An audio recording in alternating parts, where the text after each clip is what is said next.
कक्षा 10वीं जी के छात्र और छात्राएं सूरदास के पद का नाट्य रूपांतरण आपके सामने प्रस्तुत करते हैं। समय था कृष्ण के मथुरा जाने के बाद का।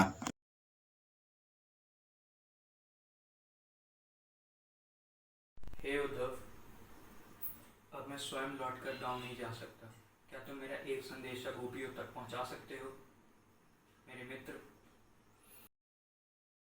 जी कृष्ण, मैं आपका संदेश गोपियों तक पहुंचा दूंगा, मगर संदेश किस विषय पर है? मैं अपनी गांव की गोपियों से कहना चाहता हूं कि अब वह मेरी चिंता ना करे और प्रेम मार्ग छोड़ ज्ञान मार्ग को पकड़े। मैं ये जानता हूं कि वह क्रोधित होंगी, पर तुम अपना आपा मत खोना। ठीक है श्री कृष्ण, मैं आपका ये संदेश गोपियों तक पहुंचा दूंगा। उद्धव ने निर्गुण ब्रह्म एवं योग का उपदेश देकर गोपियों की विरह वेदना को शांत करने का प्रयास किया, मगर गोपियों को ज्ञान मार्ग की वजह प्रेम मार्ग पसंद था, जिस कारण उद्धव का यह शुष्क संदेश उन्हें पसंद नहीं आया। यह क्या बात हुई? आप हमें हमारे मार्ग से भटकाकर उचित नहीं कर रहे। अरे उद्धव, आप तो बड़े ही भाग्यवान हो। ऐसा क्यों गोपी? आप श्री कृष्ण के साथ रहते हो, मगर फिर भी आप श्री कृष्ण के प्रेम के धागे में नहीं बन सकते। आपके मन में कभी उनके प्रति प्रेम की भावना उत्पन्न नहीं हुई? आप ये कैसी बातें कर रहे हैं गोपी? जी, आप तो उस कमल के पत्ते के समान हैं, जिस पर जल में रहकर भी दाग नहीं पड़ता। हाँ गोपी, अब उस तेल के घड़े के समान है, जिसे अगर पानी में डुबा कर निकाला जाए तो पानी की बूंदें उस पर ठहरती नहीं, फिसल जाती हैं।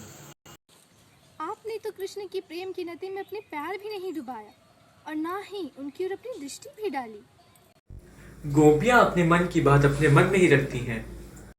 उन गोपियों को उद्धव से अपने दिल की बात बताने में हिचकिचाहट होती है। हम अपने दिल की बात क्यों सबसे बांटे? हाँ, हम जिसे अपने दिल की बात बताना चाहते हैं वह तो आए नहीं, बल्कि अपना प्यादा भेज दिया है संदेशा पहुंचाने के लिए। तन पर और मन पर जो बीत रही है वह या उद्धव क्या जानेंगे। आपका इस तरह से मेरे प्रभु के बारे में सोचना उचित नहीं। मैं तो सिर्फ आपको ज्ञान के मार्ग पर चलने को कहा था, मगर आप लोग तो। अब हमसे धैर्य नहीं रखा जाता और इसलिए हम अपनी मर्यादा लांघ रहे हैं। आपके योग संदेश की बात सुनकर तो हमारे विरह की अग्नि और भड़क उठी है। गोपियों में एक विचित्र प्रकार की भावना उत्पन्न हुई श्री कृष्ण के लिए।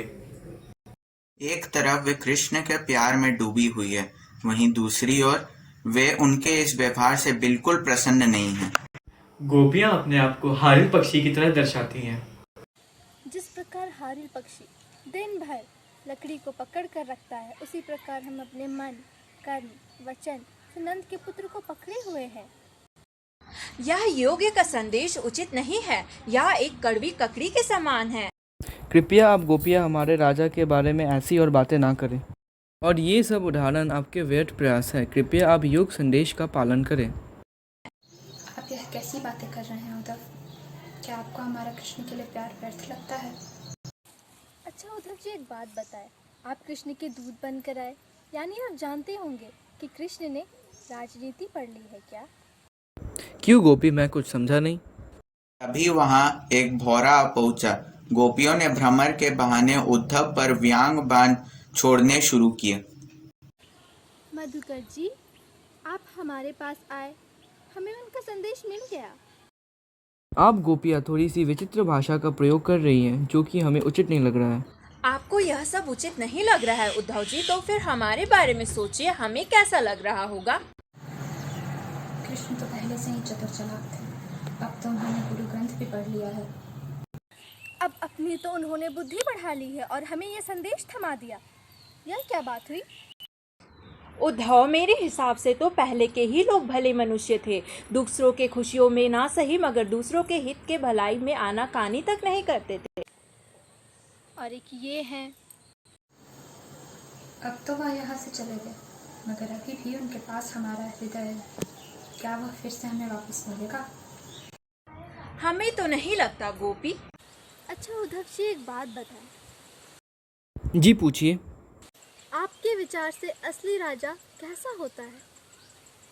असली राजा वो व्यक्ति होता है जो अपने धर्म में सबका भला करे, सबकी बातें सुने, कठिनाइयों का निवारण करे।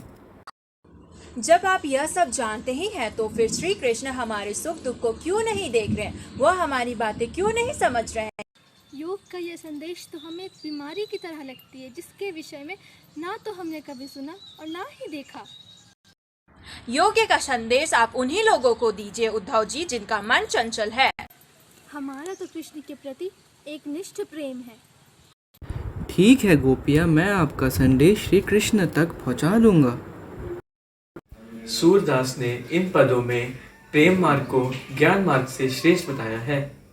गोपियों के वाक चातुर्य और व्यंग बाणों से उद्धव जी परास्त हो जाते हैं।